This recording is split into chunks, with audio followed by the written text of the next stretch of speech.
예, 오늘 읽었던 요한복음 1장 12절과 13절 말씀을 중심으로 자녀로 삼아주신 은혜라고 하는 제목으로 소요리 문답 제21강 오늘 말씀을 함께 나누겠습니다.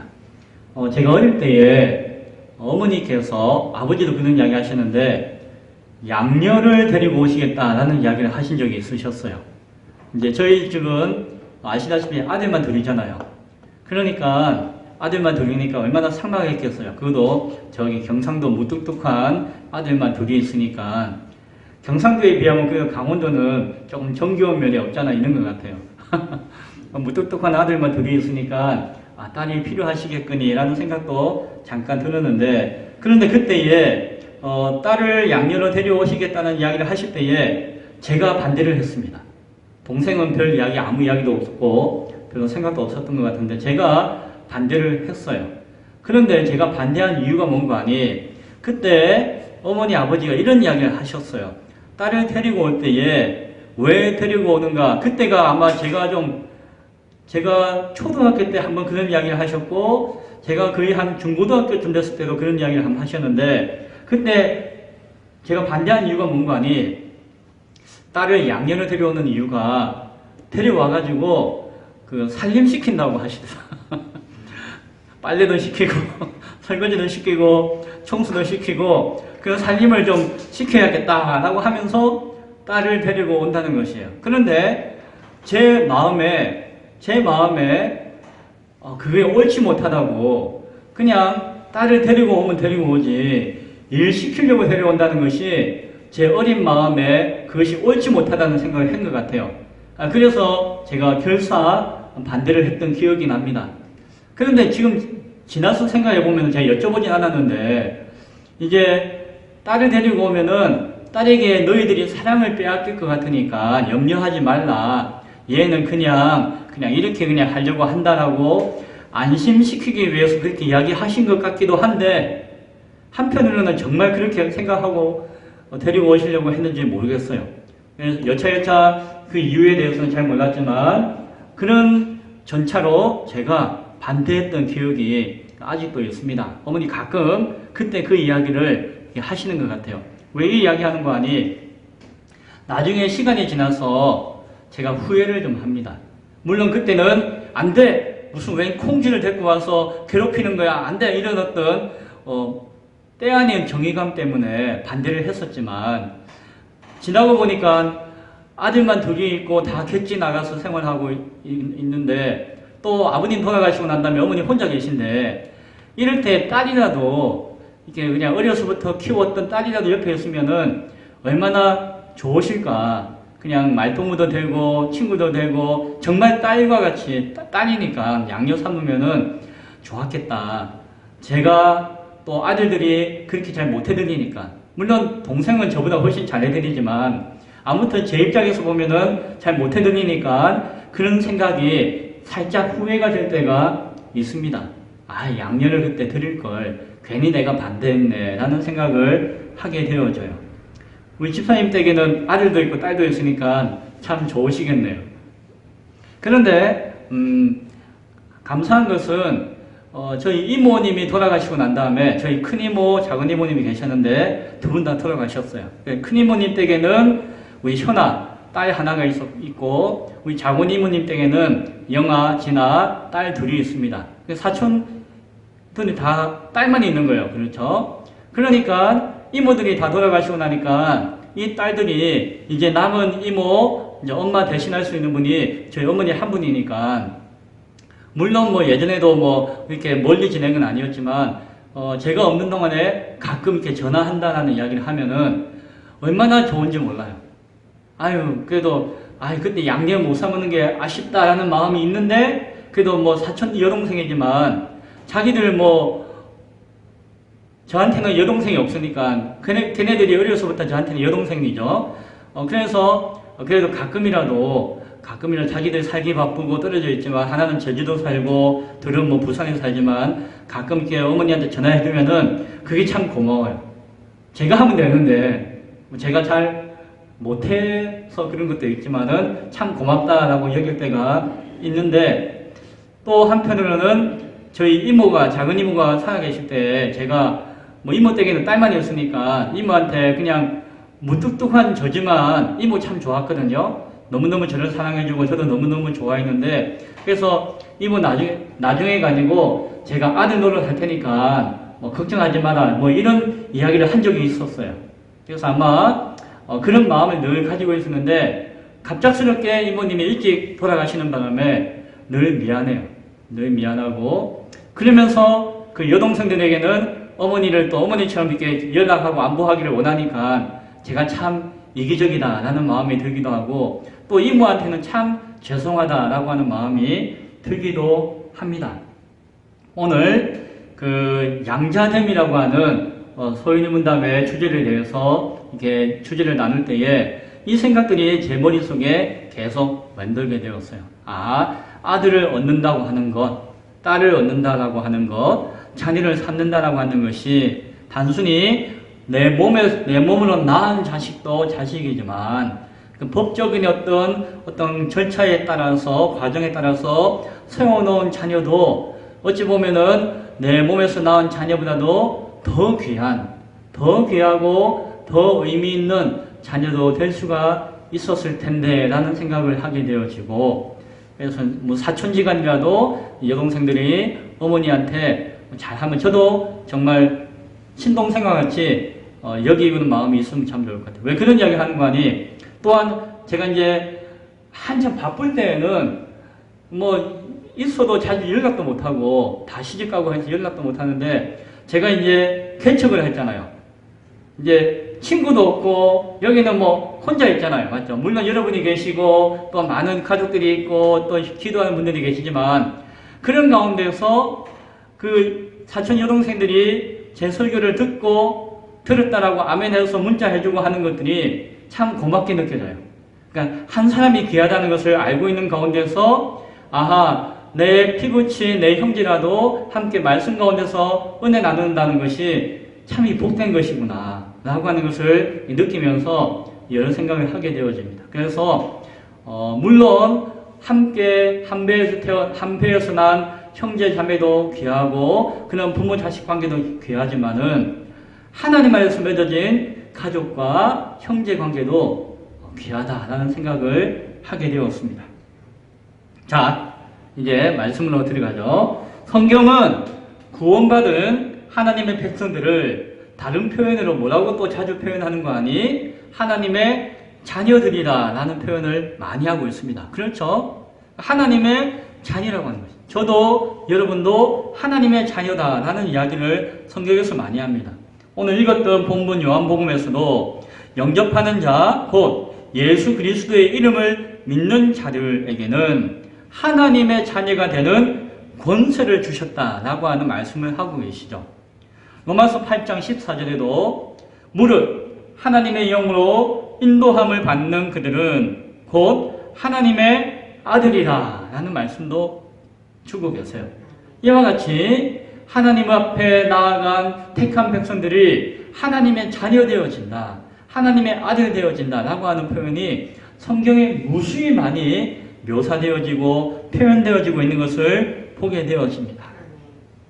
구원의 서정에 대한 이야기를 우리가 나누었고, 또한 소인의 문답 32분에서 유효한 브루십, 즉 내적 소명을 받은 사람들이 살아가는 동안에 참여하는 유익, 얻는 유익이 무엇이 있습니까? 즉 구원받는 사람으로서 이 땅에서 얻는 유익이 무엇이 있습니까? 라고 하는 질문 앞에서 대표적으로 칭의에 대해서 이야기하고, 또한 나중에 성화에 대해서 이야기하지만 그 중에 중요한 것 하나가 양자됨에 대해서 이야기하고 있는 것을 우리가 듣고 알고 있죠. 그래서 구원받은 자가 하나님 앞에 양자되었다라고 표현하는 자녀된다는 것이 이 땅에 살아가는 가운데 구원받은 자로서 얻는 유익 가운데 가장 큰 것 가운데 하나구나 라는 생각을 우리가 하게 되어집니다.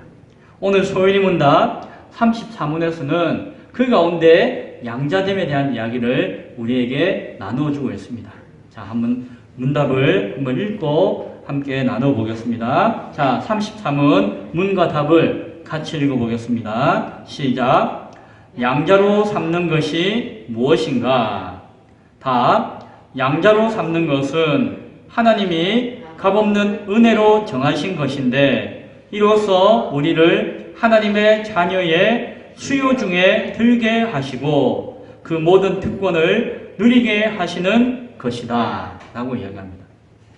세 가지를 이야기하죠. 하나는 무엇입니까? 이것이 하나님의 값없는 은혜 가운데 정하신 것이다 라는 이야기를 하나 하고 있고요.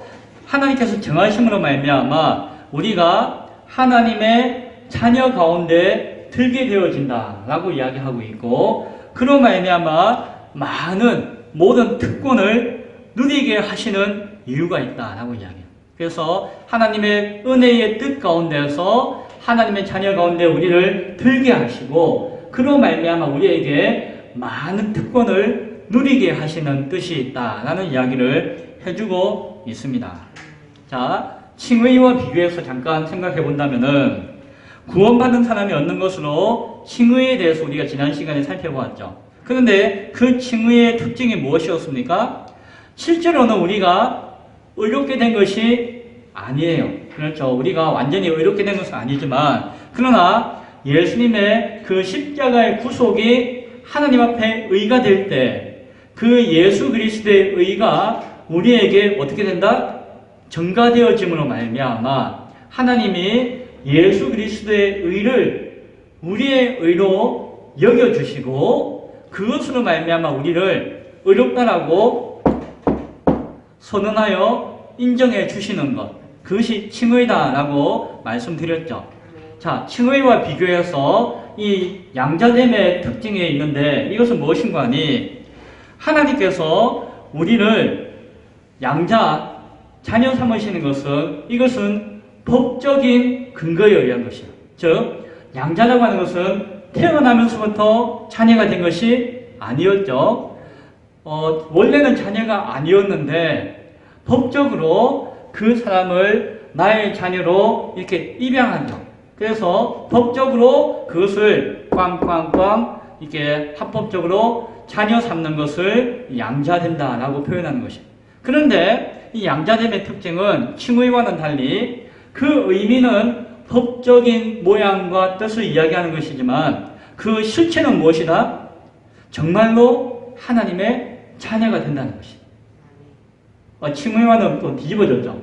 예, 이게 양자됨이라고 하는 것의 특징은 그 양자된다는 것은 법적인 선언이고 표식의 의미이지만 그 가지고 있는 본래적인 뜻은 실제로 하나님의 자녀가, 아들이 되는 의미와 가치를 품고 있는 것이 양자됨이다 라고 하는 것을 우리가 생각하게 되어집니다. 사실 인간은 하나님이 창조하셨잖아요. 피조물이에요. 그러나 하나님이 인간을 창조하실 때에 하나님의 형상대로 하나님과 같은 그 인격을 부여하여서 완전한 존재로서 창조하셨어요. 그래서 인간은 마치 하나님의 자녀로서의 위치와 어떤 권위와 모습으로서 부족함이 없는 그런 가치를 부여할 수 있는 존재가 인간이었습니다. 그러나 인간이 처음부터 하나님의 자녀가 되지 못한 것은 그 인간이 하나님 앞에 범죄하여 타락하였기 때문이에요. 범죄하여 타락함으로 말미암아 이제 그 인간에 대해서 성경적인 판단이 무엇이었는가 하니, 하나님의 자녀가 아니라 처음에는 무엇이었다고요? 죄의 자녀, 사단 마귀의 자녀의 위치가 인간의 모습이었다는 것이죠. 그러나 예수 그리스도의 그 구속의 은혜로 말미암아 하나님의 사랑과 성령님의 도우심을 통해서 우리가 예수 그리스도의 그 십자가의 의를 영접함으로 받아들임으로 말미암아 그 우리가 예수 그리스도께서 그 구원을 적용해 주시고 그 적용해 주신 끝에 우리는 입양이라고 하는 법적인 절차를 거쳐서 하나님의 자녀가 되어지는 위치에 서게 되었다라고 성경은 말씀해 주고 있다는 것이죠. 그래서 입양하는 절차를 통한 그 자녀가 양자라고 하는 표현이잖아요. 그러나 양자, 어떤 법적인 절차를 통해서 자녀가 삼으신 것이지만 그러나 참된, 진실된 하나님의 자녀가 되었다라고 하는 것이 양자됨의 특징이에요. 그래서 처음에는 사단 마귀의 자녀일 수밖에 없었는데 예수 그리스도의 은혜로 말미암아 하나님께서 우리를 하나님의 자녀로 삼아 주신 것이죠. 그것이 이 양자되어짐의 의미이다. 따라서 이것은 하나님의 주권에 의한 하나님의 자유에 따른 은혜의 결과인 것을 우리가 바라볼 수 있어야 됩니다. 바꾸어 이야기하면은 인간의 의지나 행위나 인간의 자격이나 어떤 필요에 의해서 나는 하나님의 자녀의 권세가 필요해라고 하는 필요에 의해서 요청에 의해서 이루어지는 것이 아니라 하나님의 전적인 자유로운 뜻에 의한 은혜로서 이루어진 것이다 라고 하는 것을 소일이 문답이 이야기하고 있고 우리는 구원의 소정 가운데 구원의 모든 과정 가운데 공통되어지는 모습으로서 고백할 수가 있어야 할 것입니다. 전적인 하나님의 값없는 은혜와 사랑에 의한 것이다. 거기에 덧입혀서 또한 그 자녀 삼는 것이 무한하신 하나님의 인내하심과 하나님의 능력이 요구되어지고 그것으로 말미암아 완성되어지는 것이겠죠. 그래서 성경은 영접하는 자 또한 믿음으로라고 하는 인간이 주체가 되어서 행하는 모습이 하나의 근거가 되어지고 이유가 되어지는 것처럼 표현하고 있지만 원래 의미는 그것이 아니라 무엇이라고요? 하나님의 주권적인 하나님의 뜻에 의한 은혜에 기한한 것이 양자되어짐의 본질이다 라고 하는 것을 우리는 명심해야 할 것입니다. 자, 그렇지만 여기서 또한 우리가 더 중요하게 여겨야 할 것이 있는데 양자로 삼으셨다, 하나님의 자녀가 되었다라고 하는 그 사실과 그 표현에 담겨져 있는 뜻은 정말 중요한 뜻은 무엇인가 하니 하나님이 우리에게 자녀로서의 특권을 주셨다는 것이 성경이 우리가 하나님의 자녀가 되었습니다. 하나님이 우리를 자녀로 삼으셨습니다라고 표현하는 데 있어서 그 이면에 있는 의미는 무엇인가 하니 자녀로서의 그 무한한 권리와 그 권한을 우리가 소유하고 있다는 것을 이야기한다는 것이. 그래서 양자됨에 있어서 우리가 정말 중심으로 삼고 기억해야 되는 것은 하나님이 주신 우리에게 주신 그 놀라운 어마어마한 특권이다라고 합니다. 자, 오늘 그래서 남은 시간에는 그 특권에 대해서 이야기할 것입니다. 그런데 그 특권에 앞서서 우리가 하나 기억해야 될 것이 있어요. 무엇인가 하니 우선적으로 우리가 이 하나님의 자녀 되어졌다라고 하는 것이 완전하게 이루어진 것은 아니다라고 하는 것이. 무슨 말씀입니까? 우리가 자녀가 되었다면서요, 목사님. 우리가 자녀가 되었는데 자녀 삼으셨는데 그것은 본질적으로 우리에게 주어진 사실이지만 그러나 아직 우리가 그 자녀로서의 몸을 입고 있지 않다는 것은 우리가 알아야 된다는 것입니다. 자, 이것은 뭡니까? 예수 그리스도께서 보여주셨고 성경을 통해서 예수 그리스도께서 입으셨고 예수 그리스도께서 앞으로 우리에게 그 몸으로 나타나실 것이고 장차 우리와 함께 그 하나님의 영원한 나라에서 그 몸을 입고 영원히 우리와 함께 사실 그 몸, 우리가 부활함으로 말미암아 얻는 그 몸, 그 영원한 그 영화로움을 얻고 영화로움 가운데 얻게 되어지는 그 몸, 그 몸을 입었을 때에 그것이 완전한 하나님의 자녀 되어진 자의 모습이고 몸이라고 하는 것을 성경이 이야기하고 있습니다. 그 몸을 입는 것은 구원의 모든 것이 완성되어지는 것과 같이 그 순간에 우리에게 이루어지는 완전함이지 그 몸을 입은 것을 이야기하는 것은 아니다. 양자되었다라고 하는 것을. 그래서 그때가 되어지면은 예수님은 우리가 같은 몸을 입고 계신 하나님의 맏아들로서의 모습을 가지고 계실 것이고 그때가 되어지면은 그 나라에서 우리는 그 영원한 자녀의 몸을 입었을 때에는 예수 그리스도가 우리의 형제가 되어지는 것이죠. 참 이게 신기하지 않습니까? 그때의 완성이 우리에게는 있다라고 하는 것. 그래서 자녀된다라고 하는 것은 그리스도가 우리가 형제가 되어지고 하나님의 자녀 되어진 완전한 몸을 입게 되어질 때에 완성될 것이다. 그러나 그때가 되어지지 않는다 할지라도 여전히 하나님께 우리를 자녀 삼으셨다라고 하는 사실은 변함없는 사실인 것을 기억할 수 있기 바랍니다. 자, 그래서 그 가운데 우리가 완전한 몸을 입은 것은 아니지만 하나님이 자녀 삼으셨다라고 하는 그 신앙의 고백과 그 하나님께서 선언하신 선언 앞에서 우리에게 주어지는 특권이 있습니다. 그 특권에 대해서 6개의 단어로 설명을 해드릴게요. 그 단어를 기억하시고 그 특권을 이해하시면 될 것입니다. 첫째, 보호. 첫째 단어는 보호입니다. 자, 그 의미가 무엇일까요? 하나님께서 그 자녀를 보호하신다는 것이요. 자, 자녀 삼으셨다라고 할 때에 그 아버지와 자녀의 관계는 우리가 충분히 생각할 수 있습니다. 왜? 이 땅에서 우리는 부모로서 자녀로서 존재하고 있기 때문에 하나님은 그 부모와 자녀의 관계와 그 삶의 모습을 통해서 하나님을 바라볼 수 있는 하나의 작은 계시적인 모습으로서 우리에게 보여주셨기 때문에 우리는 그 관계를 통해서 하나님과의 우리의 관계를 이해하게 되어지고 그 안에서 우리가 누리는 특권을 받아볼 수 있는 것이죠. 그 가운데 하나가 무엇이다? 보호. 부모는 자녀를 보호하죠. 그렇죠? 하나님이 우리를 자녀 삼으셨다고 하는 것은 하나님께서 우리를 지키시고 보호하시고 다스리신다라고 하는 의미인 것입니다. 시편 121편 7절에 여호와께서 너를 지켜 모든 환난을 면하게 하시며 또 내 영혼을 지키시리로다 라고 하는 말씀이 있습니다. 그 말씀의 약속이 자녀로서 우리에게 성취되어진다는 것이, 그 약속이 우리에게 약속되어지고 이루어진다는 것이죠. 그것이 하나님이 자녀인 우리를 지키시고 보호하시고 다스리시는 보호라고 하는, 보호자라고 하는 존재를 설명해 주고 있습니다. 그것이 우리가 누리는 특권이에요. 성경이 이야기해주고 있는, 우리가 바라보고 있는 특권이라는 것이죠.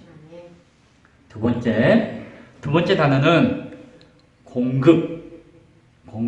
이해되시죠? 예. 부모는 자식에게 공급해 주는 자입니다. 그렇죠. 먹을 것과 입을 것과 잠잘 것을 제공해 줍니다.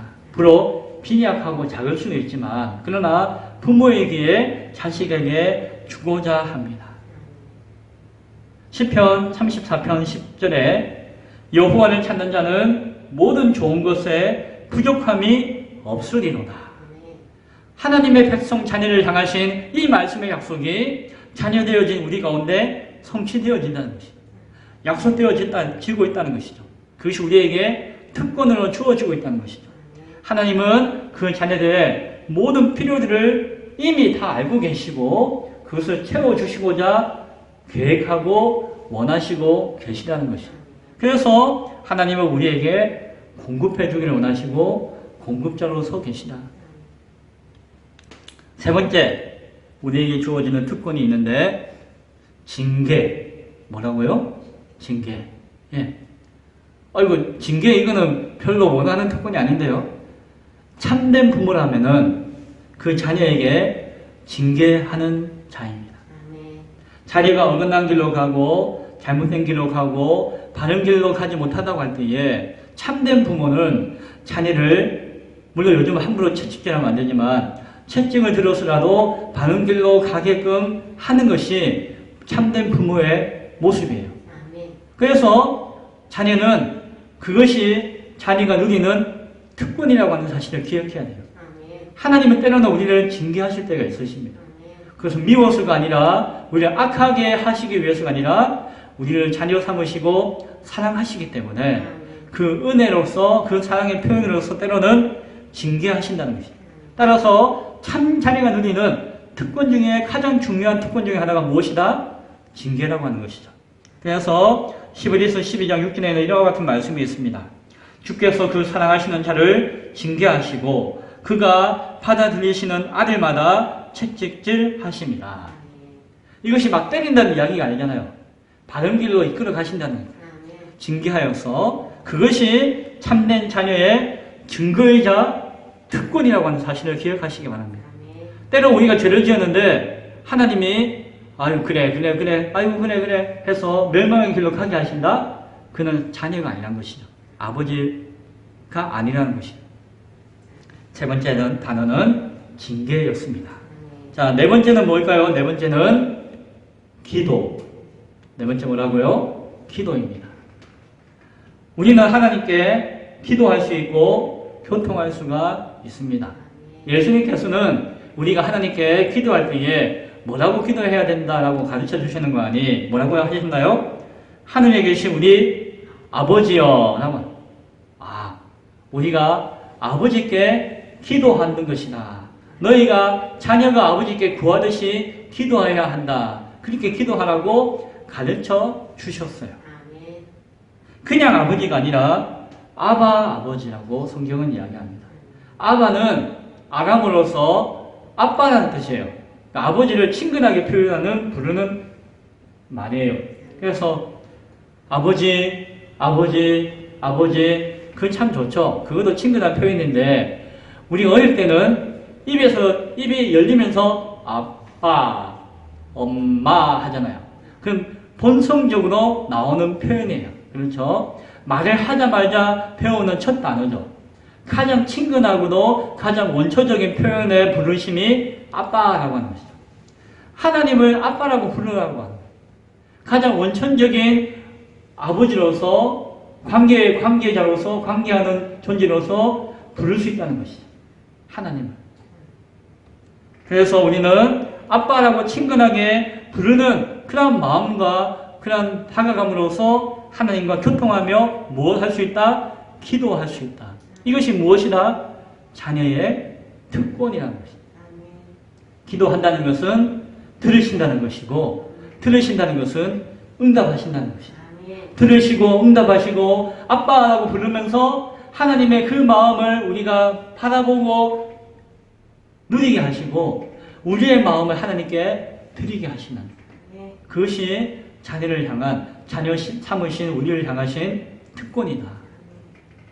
자, 다섯 번째 가장 중요한 것일 수 있는데 무엇인가 하니 상속입니다. 상속.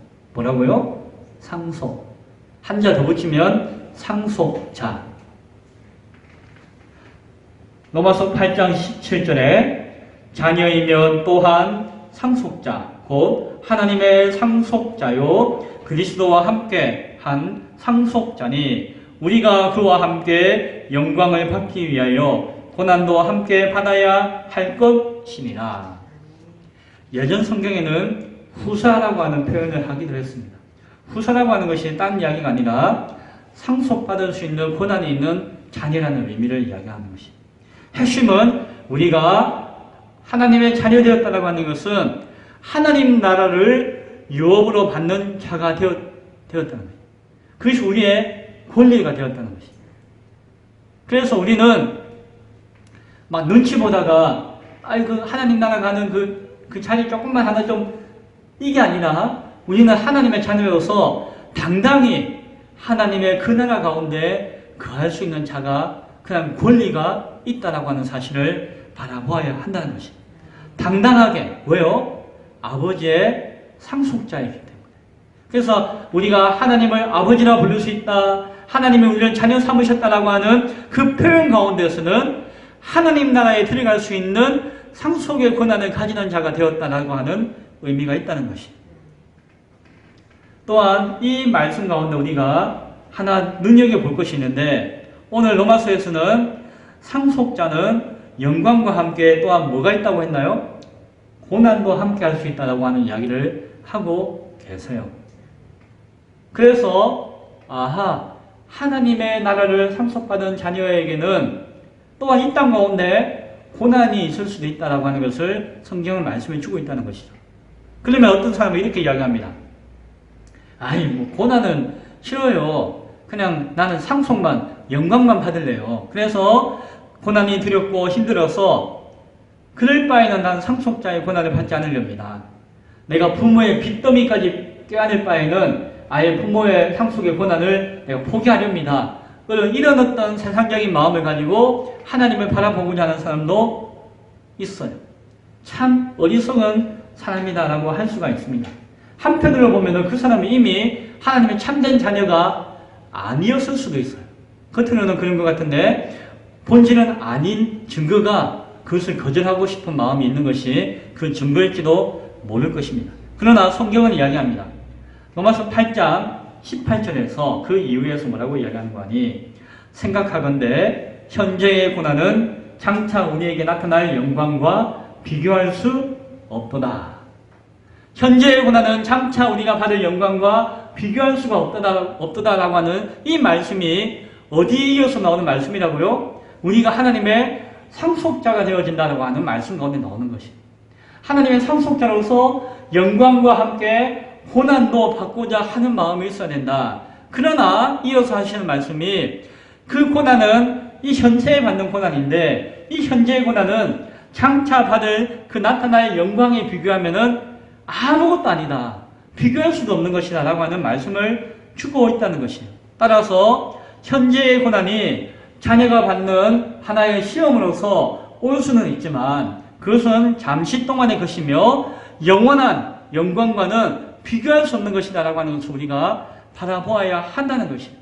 만약 하나 우리에게 자녀로서 받는 고난이 있다고 한다 할지라도 그 가운데 좌절하거나 낙심하거나 포기해서 안 되는 이유는 장차 우리가 받을 것을 바라보면서 인내와 소망으로 그것을 이기기를 원하신다라고 하는 사실을 우리 바라봐야 한다는 것입니다.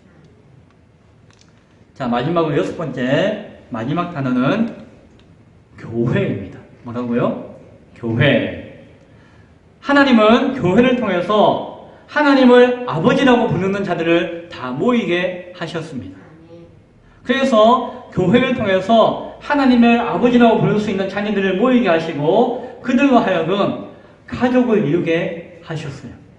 그래서 우리가 교회에 모여서 뭐라고 부르는 거 아니? 형제요, 자매요 라고 하는 표현을 합니다. 우리가 왜 형제이며 자매입니까? 그것은 한 분 하나님을 아버지라고 부를 수 있는 관계 가운데 모여있기 때문이에요.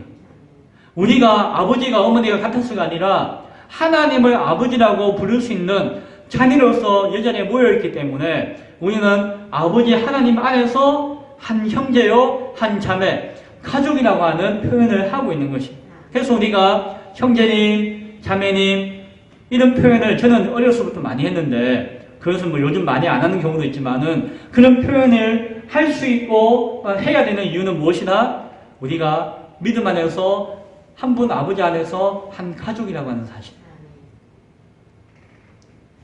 그래서 함께 이 땅에서 받는 고난을 혼자 감당할 수 없을 때, 혼자 감당할 수 없을 때에 사랑하는 내 가족이 함께 눈물 흘려주고 기도해주고 물질로 마음으로 몸으로 도와주듯이 함께 교회로 모여서 이 땅의 어렵고 힘든 순간을 이겨나가기를 원하시는 아버지의 뜻이 교회 가운데 있음을 바라보아야 합니다. 왜? 우리는 가족이기 때문에. 우리는 한 형제 자매이기 때문에. 그래서 하나님은 이 세상 가운데 설령 고난이 있다 할지라도 이 세상 가운데 설령 어려움이 있다 할지라도 그것이 영광 앞에 우리에게 주어지는 십자가의 길로서 다가온다 할지라도 그 가운데 혼자 내버려 두시지 않으시고 주님이 함께 하시지만 동시에 믿음의 공동체의 형제 자매들과 그것을 함께 힘을 모아서 이기기를 원하신다는 것을 바라보아야 할 것입니다. 하나님 아버지의 그 뜻을 쫓아서 함께 모여서 고난을 이기며 이 땅 가운데 아버지의 뜻을 이루고자 힘모아 애쓰고 힘쓰는 역할과 사명이 우리 지체들 가운데 형제 자매들 가운데 함께 있다는 것을 우리가 고백할 수 있어야 할 것입니다. 그것이 무엇이라고요? 교회, 에클레시아, 믿음의 공동체라는 것이죠. 그래서 우리가 사실은 참된 하나님을 믿는 구원받은 백성과 하나님의 자녀라고 한다면은 우리는 형제예요. 우리는 자매예요. 우리는 한 가족이에요. 어찌 보면은 이 땅에서 혈연관계로 맺어진 가족도 있지만은 우리가 입양을 통해서 얻은 자녀가 더 귀할 수도 있고 우리가 함께 믿음으로 생활하는 그 공동체가 더 값지고 귀하게 여겨질 수 있는 것과 같이 우리 교회 공동체는 그런 관계 가운데, 그런 믿음 가운데서 함께 살아가는 것이요. 그래서 우리는 사실은 함께 먹고 마시고 사는 삶을 이 땅에서 이루어 나가는 존재가 교회 공동체인 것을 바라보아야 합니다. 6개의 단어를 불러드렸습니다. 그래서 우리에게 주어진 특권이에요. 하나는 무엇이었습니까? 보호, 공급, 징계, 기도, 상소, 교회. 물론 다른 단어와 다른 표현으로도 부를 수 있겠지만 저는 오늘 6개의 단어를 우리에게, 여러분에게 함께 나누어 드렸습니다. 이 단어를 기억할 수 있기 바랍니다. 그래서 우리를 하나님의 자녀 삼으시고 자녀로 부르신, 그리고 교회로 부르신 그 뜻을 이 단어 하나하나를 생각하며 기억하며 그 하나님의 부르신 그 은혜 앞에 자녀 삼아주신 그 사랑과 기쁘신 뜻 가운데서 기뻐하며 감사하며 즐거워할 수 있기를 바랍니다. 말씀을 맺고자 합니다. 오늘 저는 여러분과 함께 소요리 문답 34문을 중심으로 양자템에 대해서 살펴보았습니다. 그것은 단순히 어떠한 법적인 관계의 정리가 아니라 이 땅을 살아가는 구원받은 성도를 향하신 하나님의 은혜이며 또한 귀한 특권의 권리인 것을 바라볼 수 있기를 바랍니다. 또한 우리가 함께 교회로 모여서 함께 신앙하고 형제자매로서 함께 살아가는 그 이유가 여기에 있음을 생각할 수 있기를 바랍니다. 우리를 자녀 삼아주신 하나님의 그 크신 사랑과 그 은혜를 생각하며 오늘도 그 사랑과 은혜 가운데 감사하며 기뻐하며 즐거워하며 누리면서 하루하루의 삶을 함께 살아갈 수 있는 하나님 자녀 되어진 우리 모두가 될 수 있기를 간절히 축원드립니다. 기도하겠습니다.